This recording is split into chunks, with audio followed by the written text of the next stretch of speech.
L'une est apicultrice, la seconde pépiniériste, le troisième vigneron. Leur point commun, ils travaillent avec la nature et doivent s'adapter face à un phénomène mondial, le réchauffement climatique. Dans le sud de la Côte d'Or, cette apicultrice constate un effet direct du réchauffement sur la biodiversité. Moins de fleurs, c'est moins de nourriture pour ces abeilles. Une saison comme maintenant, s'il fait trop beau, elles ne trouveront pas ce qu'il faut puisque la nature ne s'est pas réveillée.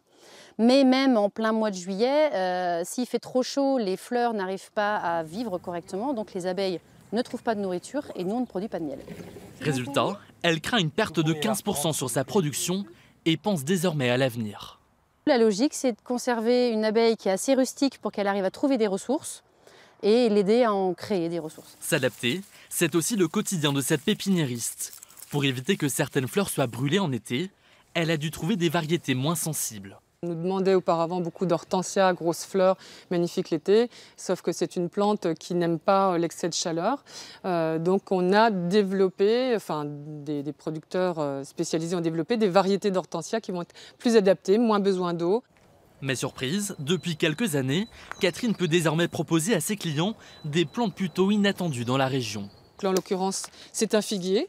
Voilà, qui était absolument gélif il y a 20 ans, quand je me suis installée, c'était pas possible. Vous avez l'Abellia grandiflora, je trouve que c'est plutôt une plante qu'on trouvait auparavant en Bretagne. J'en ai longtemps rêvé et maintenant on peut le produire.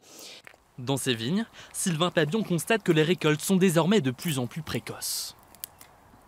Autrefois, on vendangeait souvent au mois d'octobre et aujourd'hui, on vendange plutôt fin août, début septembre. C'est un très bon indicateur du changement climatique.